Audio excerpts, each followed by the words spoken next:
पुस्तकाचं नाव स्मृतिचित्रे, लेखिका लक्ष्मीबाई टिळक, अभिवाचक वसुंधरा पर्वते. प्रकरणाचं नाव काही संस्मरणीय गोष्टी पुढे चालू. टिळकांनी ह्या 22 मुलांपैकी काहींना शाळेत घातलं, काहींना छापखान्यात लावून दिलं आणि काहींना असंच दुसरीकडे काहीतरी कामं शिकण्यासाठी पाठवलं. आता या त्यांच्या नवीन परिस्थितीमध्ये मुलं अधिक आनंदात आणि समाधानामध्ये राहायला लागली आणि चांगली दिसायला लागली. ही मुलं आमच्याकडे खूपच चांगली राहिली. त्यांनी कधी चोरी लबाडी केली नाही.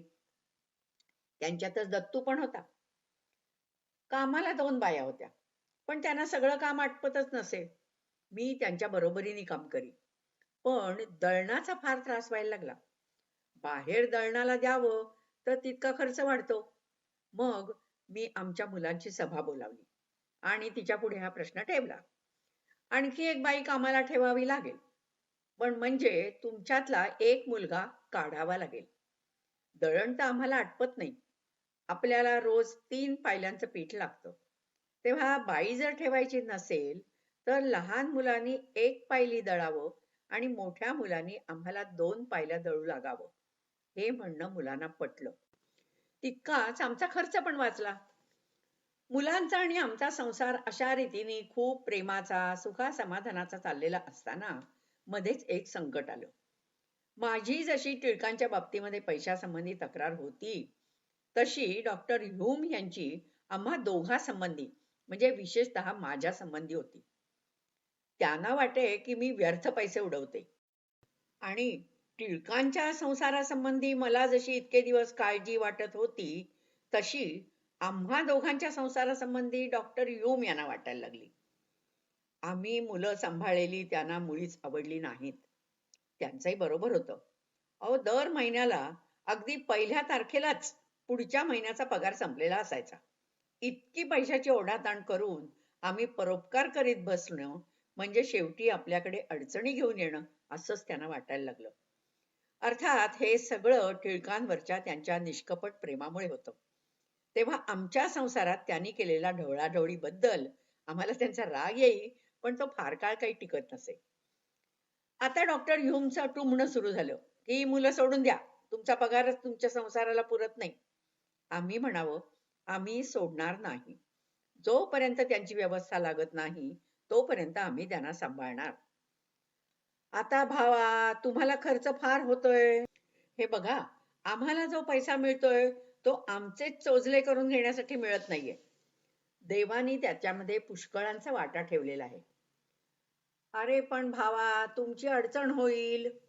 मी म्हटलं, साहेब, असं कसं तुम्ही म्हणता? आई खाऊ देईना आणि बाप मी भीक मागू देईना. आता माझ्या बहिणी, तुम्ही काय म्हणता ते मला समजलं नाही. मी म्हणते, तुम्ही त्यांची व्यवस्था करीत नाही आणि आम्हालाही त्यांना सांभाळू देत नाही. हा काय न्याय झाला? बरं भावा, मी जातो. तुम्ही या गोष्टीचा चांगला विचार करा. मी हे करतो. असं म्हणून ह्यूम साहेब निघून गेले. आम्ही खूप विचार केला. टिळक म्हणाले, आमचे लोक या मिशनऱ्यांनी किती दुबळे करून ठेवलेत बघा. जसं काही सहाय्य करण्याचा मक्ता मिशनऱ्यांनीच घेतलाय. कुणाला सहाय्य करायचं झालं की दाखव मिशनऱ्याचा बंगला. संपलं. तितकंच आपल्या ह्या ख्रिस्ती लोकांचं सहाय्य. ही त्यांना सवयच लागून गेली. काही झालं तरी मुलांची चांगली सोय होईपर्यंत त्यांना सोडायचं नाही. हो नाही करता करता 11 महिने आम्ही ती मुलं सांभाळली. मला आता मुलं सांभाळण्याचं जसं काही वेडच लागलं होतं. मी ह्या मोठ्या मुलांच्या गडबडीत 2 महिन्याचा एक मुलगा आणि एक 15 दिवसांचा मुलगा सांभाळला. बेबी लहानच होती.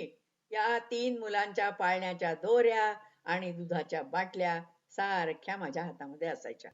एक दिवस डॉक्टर ह्यूम साहेबांचं पत्र आलं, की तुमच्या साऱ्या मुलांची मी माझ्या बोर्डिंगमध्ये व्यवस्था केलेली आहे. ती डॉर्मिटरीमध्ये जाणार नाहीत आणि पुन्हा तिथून त्यांना निघण्याचं भय नाही आणि माझ्या इथून मी त्यांना काढणार नाही. पत्र आलं तेव्हा आम्हा दोघांना फार वाईट वाटलं. आनंदही झाला होता. मुलं जाणार म्हणून दुःख आणि त्यांची चांगली व्यवस्था लागली म्हणून आनंद झाला. त्या दिवशी मुलं जाणार म्हणून त्यांच्यासाठी केशरी भात केला. मध्यरात्र उलटून जाईपर्यंत आम्ही सगळी बोलत बसलो होतो. बोलता बोलता आमच्या सगळ्यांच्याच भेटीला गंगा यमुना येत होत्या. शेवटी टिळकाने प्रार्थना केली आणि आम्ही सगळे आपापल्या बिछाण्यावर जाऊन पडलो. आमचं हे एक मोठं थोरलं कुटुंब दुसऱ्या दिवशी मोडायचं होतं. सर्वांना एकमेकांचा लळा लागला होता. मुलांमुळे आम्हाला 500 रुपये कर्ज झालं होतं. त्याचा हिशोब त्याच दिवशी आम्ही केला होता. टिळक म्हणाले, मुलांनो, तुमच्यासाठी पुष्कळच कर्ज झालं असेल अशी माझी कल्पना होती, पण देवाच्या दयेने काही विशेष कर्ज झालेलं नाहीये. अवघे 500 रुपयेच कर्ज झालंय. आम्ही हे सारं अगदी निरीच्छ बुद्धीने केलंय आणि परमेश्वर खात्रीने हे कर्ज फेडायला आमचं सहाय्य करेल. आणि खरोखरच टिळकांच्या विश्वासाप्रमाणे झालं. दुसऱ्याच दिवशी कोणी एका अमेरिकन गृहस्थानी टिळकांना 500 रुपयाचा चेक पाठवला. मुलांचं पाऊल बाहेर पडण्याच्या आधीच कापडवाला आणि दाणेवाला यांचे पैसे चुकते करून आम्ही ऋणमुक्त झालो. मुलं गेली, कर्जही फिटलं. नगरातला तो दुसरा प्लेग. उंदराने जाहीरनामे फडकवले. टोचणी सुरू झाली. लोक नगर सोडू लागले. टिळकांनी दत्तूला राहुरीला एका मित्राकडे नेऊन सोडलं. इतक्यात बेबी नाचायला लागली. तिला खूप ताप भरला. टिळक टोचणीच्या विरुद्ध होते. त्यामुळे ते राहुरीला गेल्यानंतर बेबी खेरीज आम्ही सगळ्यांनी टोचून घेतलं. टोचणी नवीनच होती. लोकांना काही सवय नव्हती. आमचे सगळ्यांचे हात सुजून आले होते. आम्हालाही ताप आला होता. त्यात बिन टोचलेली एक फक्त बेबीच होती. तिचं खाणं पिणं सगळं आमच्यातच व्हायचं. एक दिवस तापातच तिच्या बिछाण्यावर एक प्लेगचा उंदीर फिरायला लागला आणि तिथेच उशागती पडून तो मेला. मी बाहेर गेले होते. घरी आले तर सगुणाबाई सांगायला लागली की बेबी धावत सुटते आणि म्हणते, मला देवळात न्या आणि चांगले कपडे घाला. हो, पाहते तर तिला भयंकर ताप भरलेला. काही विचारावं तर ती काही बोलेच ना. गडी औषध आणायला गेला तो तिकडेच पळाला. घरात पैसे अजिबात नव्हते. शेजाऱ्याला बोलवलं आणि त्याच्याजवळ मोहरेची अंगठी मोडायला दिली. तो तसाच हात हलवीत परत आला आणि सांगायला लागला की कोणी सोन्याबद्दल बोलायलाच तयार नाही. जो तो म्हणतो आम्ही आपला जीव घेऊन पळायचंय की सोने खरेदी करीत बसायचंय. झालं. सरड्याची धाव कुंपणापर्यंत. इतक्यात कुंपणापलीकडे एक माणूस झपझप पावलं उचलून चाललेला मी पाहिला. बेबीला प्लेग झाल्याचं जिकडे तिकडे झालं होतं. त्यामुळे आमच्या घरी कोणी फिरकत नव्हतं. या गृहस्थाला मी कधीतरी 3 रुपये उसने दिले होते. मी धावत धावत कंपाऊंडच्या भिंतीशी येऊन त्याला थांबवलं. त्याच्याजवळ माझे 3 रुपये मागितले. त्यांनी पटकन 5ची एक नोट काढून माझ्या हवाली केली आणि तिथून चटकन निघून गेला. मला तरी दुसरं काय पाहिजे होतं. 12 वाजता टिळक राहुरीहून परत आले. त्यांना ही हकीकत समजल्यावर ते म्हणाले, कोणी आपल्याला इथून जा म्हणायच्या आधी आपणच गेलेलं बरं. आम्ही प्रार्थना केली आणि टिळक म्हणाले, यात सुद्धा परमेश्वराची काहीतरी विशेष योजना आहे. प्लेग कॅम्प मध्ये जाण्याचं ठरलं. तिथे व्यवस्था करायला टिळक पुढे गेले. मी जशी काही कुठे परगावी आवाज बदलायला निघाले होते. पाट्या वरवंट्यापासून सगळ्या सामानाची एक गाडी भरली आणि कॅम्पवर पाठवून दिली. इतकं करता करता 4चा सुमार झाला. सगुणाबाईला टांगा आणायला पाठवलं, पण टांगाच मिळेना. इतक्यात सामानाची गाडी परत आली. इतकं सामान तिथे ठेवू देत नाहीत. मग बेताचं काढून घेतलं आणि बाकीचं परत पाठवलं आणि पुन्हा सामान उतरून आवरून सगळं ठेवावं लागलं. अंधार पडला. टिळक कंदील लावून कॅम्पमध्येच काहीतरी लिहित बसले. आम्ही गाड्यांची वाट बघत होतो. सगुणाबाईला मी म्हटलं, सगुणाबाई, गडी पळून गेलाय. तुला जर भीती वाटत असली तर तू आपली जा. ती म्हणाली, बाई, मरण काही कुणाला चुकत नाही. पण दुष्काळामध्ये तुम्ही जो मला आणि माझ्या मुलीला आसरा दिला, तो काही माझ्या स्मरणातून जाणार नाही. मी कशी बरं बेईमान होईन? एका अडाणी बाईचं केवढं मोठं मन हे. आम्ही सांभाळलेल्या मुलांच्या कानावर जेव्हा आमची अडचण गेली, तेव्हा ती म्हणाली, दुष्काळात ज्यांनी आपल्या तोंडचा घास आपल्याला काढून दिला, त्यांच्यावर हा प्रसंग आलाय. आपण त्यांच्या सहाय्याला धावून गेलं पाहिजे. असं ठरवून ती बोर्डिंग मास्तरांनी परवानगी नाकारली तरी आमच्या सहाय्याला धावून आली. आम्ही प्लेग कॅम्पामध्ये रात्री अंधार गुडूप झाल्यावर पोचलो. डॉक्टरांनी बेबीला तपासलं. तिला 105 डिग्री ताप होता. बाई, तुम्ही मुलीजवळ राहू नका. तुम्हाला प्लेग होईल. ही बाई बसेल. मी म्हणाले, का? ती कुणाजवळ बसली होती म्हणून तिला हा प्लेग झाला? आणि दुसरीकडे मी राहिले तर मला कशावरून होणार नाही? आणि तिसरं असं की मी जर हिला सोडून दूर राहायचं तर मग ह्या कामाच्या बाईने काय म्हणून तिच्याजवळ राहावं. डॉक्टर गप्प झाले.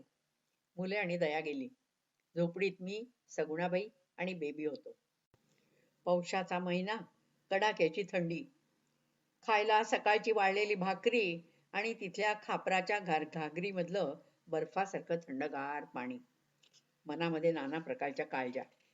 गाडीला 2 रुपये दिले, आता जवळ कवडी नाही. चोपडीच्या खाली आणि वर हात हात जागा मोकळी. त्यातून भराभरा वारे वाहत. काय तर म्हणे हे व्हेंटिलेशन. झोपड्या सगळ्या पत्र्याच्या. रात्रीतून त्या इतक्या थंडगार व्हायच्या की आतल्या रोग्यांना आणि निरोग्यांना सर्वांनाच खरोखरच थंड होण्याची पाळी यायची. अहो, 3 बाजूला आजारी लोक, त्यांचं ओरडणं, पत्रे वाजवणं. इतकंच नाही तर एखादा रोगी पत्र्यावर चढून धपकन दुसऱ्या खोलीत उडी मारायचा. खाली जमीन केलेली नाही. जमिनीवरचे गोटे गाटे पायांना बोचायचे. पोटात अन्न नाही, डोळ्यांना झोप नाही, मुलींच्या आरोळ्या चाललेल्या. मला वाटलं की खरोखर जर यमपुरी कुठे असेल तर ती इथेच आहे. एक तर ती जागा भेसूर, ती रात्र भेसूर, भोवतालची परिस्थिती भेसूर आणि तिने बनवलेलं स्वतःचं मनही भेसूर. रोग्यांबरोबर त्यांची माणसंही ओरडत भांडत. हो, तुमचा रोगी फार ओरडतो, त्याला गप्प करा. आमच्या रोग्याचा आत्तासा कुठे डोळा लागलाय. कोणी खरंच आजारी तर कोणी घाबरूनच ओरडायला लागलेले. अशी परिस्थिती. दुसऱ्या दिवशी डॉक्टर आले तेव्हा मी त्यांना म्हणाले, अहो डॉक्टर, तुम्ही आपल्या रात्री स्वस्त घरी जाऊन निसता, पण इथे काय चाललेलं असतं तुम्हाला काही कल्पना तरी आहे का. त्यांना मी सगळं चित्र वर्णन करून दाखवलं आणि काहीतरी झोपेचं औषध तरी द्या म्हणून सुचवलं. डॉक्टरांनी माझ्या या सूचनेप्रमाणे दुसऱ्या दिवसापासून औषधात थोडासा बदल केला आणि मग रात्री शांत जायला लागल्या. दवाखाना तिथल्या तिथेच होता. औषध म्हणजे बेलाडोना असे. ते औषध, थर्मामीटर आणि औषधाचा ग्लास ही सगळ्या रोग्यांची एकच असत. मी मात्र बेबीसारखी हे सगळं निराळं ठेवलं होतं आणि स्वतः जाऊन औषधं आणीत असे. झोपडीत शेगडी ठेवली होती आणि तिला गरम कपड्यांनी शेकत बसत असे. सगुणाबाई नाही तर मी तिला एकसारख्या मांडीवर घेऊन बसलो होतो.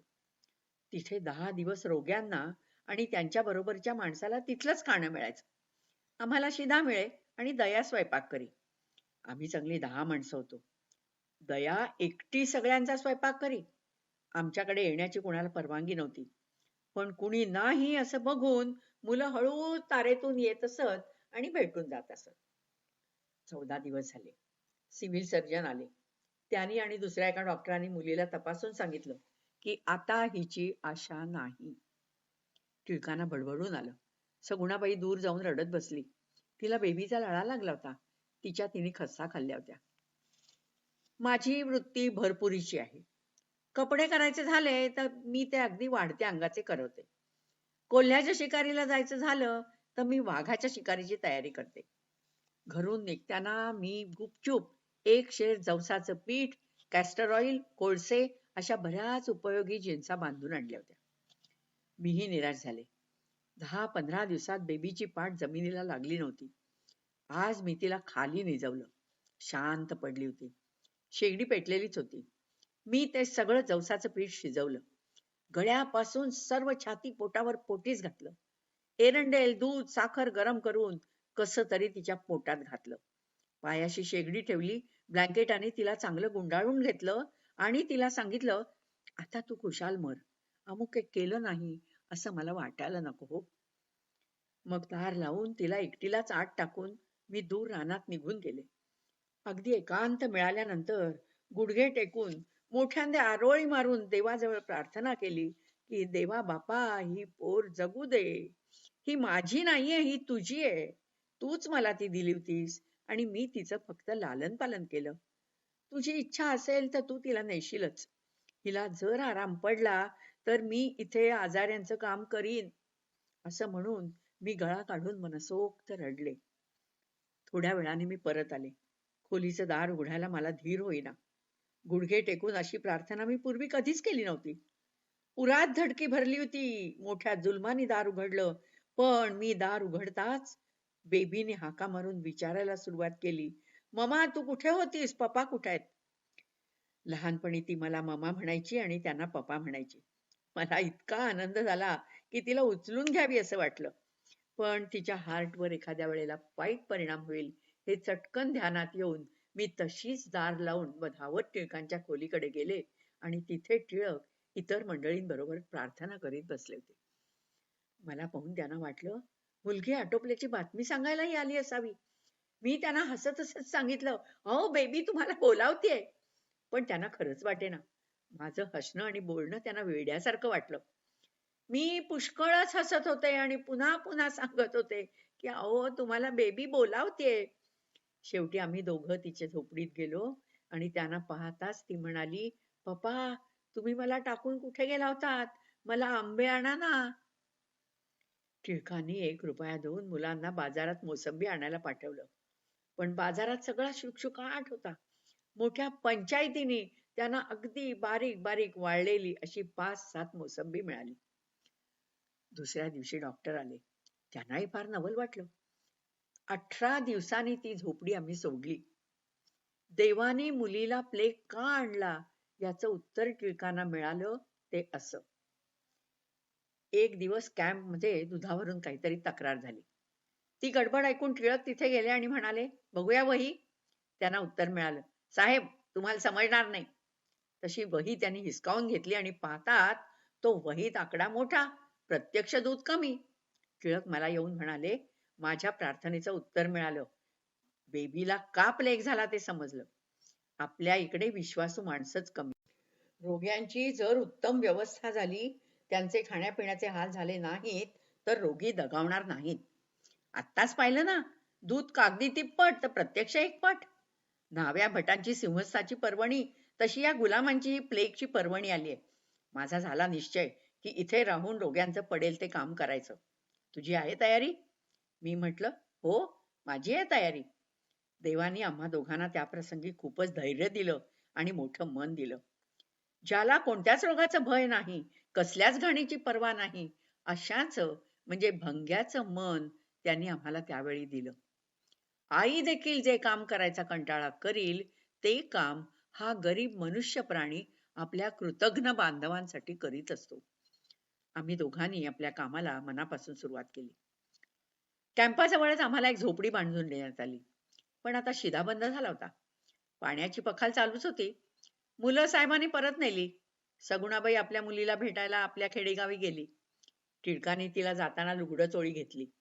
खर्चाला ₹4 दिले. पगार 8 आणे होता, तो ₹2 केला आणि 4 महिने भर पगारी रजा दिली. आता आम्ही 4 माणसं कुटुंबात उरलो. पण तिथेही नाही म्हणता म्हणता 2 मुली मी सांभाळायला घेतल्याच. आम्ही दोघेही रोग्याची पडेल ती सेवा करीत होतो. त्यांचं खाणं पिणं, औषध पाणी, त्यांची तोंड धुणं, त्यांना स्पंज बाथ देणं आणि वेळ पडली तर त्यांचा शेणगोठा करणं, ही सगळी कामं आमच्याकडे होती.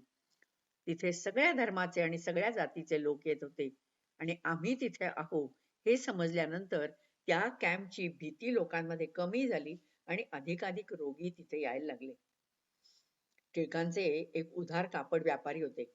त्यांनी न मागताच आम्हाला गरम कपडे करून पाठवले. तिथे कॅम्पामध्ये एक तेली कुलपात अगदी बंद करून ठेवलेला होता. त्याला जाऊन नुसतं पाणी पाजायला सुद्धा कुणाचं धैर्य होत नसे.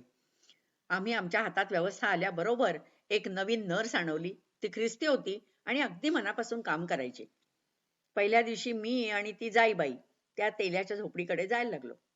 तो तिथे दारातच एक शिपाई. तो म्हणे, "बाई, आत जाऊ नका. तो माणूस फार भयंकर आहे." आम्ही म्हटलं, "हे बघा, भयंकर असो की कसाही असो, त्याला दूध देणं, औषध देणं हे आमचं काम आहे. कुलूप उघडा." सांगितल्याप्रमाणे त्याने कुलूप उघडलं. "सांभाळ बरं, तो अंगावर धावून येतो." आणि दार उघडल्यावर खरोखरच तो आमच्या अंगावर धावून आला. तो तसा येताच मी खाडकन त्याच्या तोंडात लगावली. काय झालं कुणास ठाऊक, तो चटकन पाया पडायला लागला. दूध घे म्हणताच त्याने मुकाट्याने दूध घेतलं. औषध देताच तो औषध पण पिऊन टाकलं. अडचणीच्या वेळी चाकरांना अडवून धरता येतं. पगार वाढवावा म्हणून एक दिवस भंग्यानी एकदम संप पुकारला. बसले ते आपले स्वस्थ हात जोडून. 2 दिवस टिळकाने आणि मी भंग्याचं काम सांभाळलं. तिसऱ्या दिवशी प्रेत उचलण्याची पाळी आली.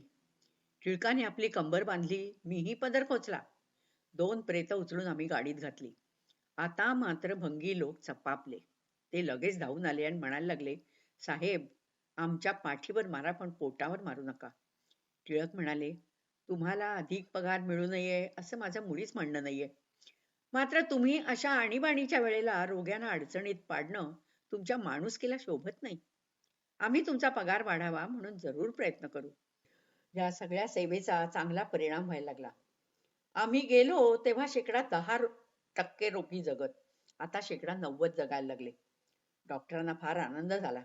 त्यांनी सगळ्यांचा फोटो काढला, आमचे तोंड भरून आभार मानले आणि एक सर्टिफिकेट बळे टिळकांना दिलं. त्यावर टिळक म्हणाले, मला काय करायचंय तुमचं सर्टिफिकेट? टिळक म्हणत, निंदा स्तुतीचा जगी तमाशा, फंदी तू त्या पडू नको.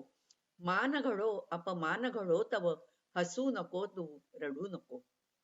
टिळकांच्या चरित्रात मला 2 गोष्टी आढळून आल्या आहेत, की कामाच्या आवडी पुढे त्यांना मानापमानाची पर्वा नसायची. तशीच कीर्तीचीही पर्वा नसायची. माझं चरित्र घडलं तसं लिहा. हे सांगताना त्यांना हेच सांगायचं होतं, की माझ्या दोषांवर मुळीच पांघरून घालू नका. दुसरी गोष्ट, त्यांच्या उच्च ध्येयाने परिपूर्ण अशा चरित्राचा परिणाम दुसऱ्यावर फार चटकन होत असे. नाहीतर नारायणराव गोखल्यांची मुलगी भंग्याचं काम इतक्या आनंदाने आणि उत्साहाने करायला तयार होणं शक्यच नव्हतं. महाराचा नुसता शिंतोडा अंगावर उडाल्याचा भास झाला तर सगळ्या जन्मभर स्वतःला आणि घरातल्या सगळ्यांना माझ्या वडिलांनी घासून पुसून घेतलं होतं. त्याच पित्याची मी कन्या. वाईला भंग्याच्या घरचं अन्न खाते काय?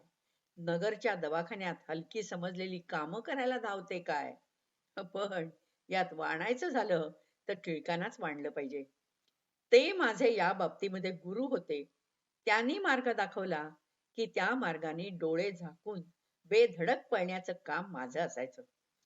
मला जर काही यशाचा वाटा असेल तर तो त्यांनी मार्ग दाखवल्यावर न कचरता त्यावरून बेधडक जाण्यात आहे. एवढंच काय ते. प्रकरण समाप्त.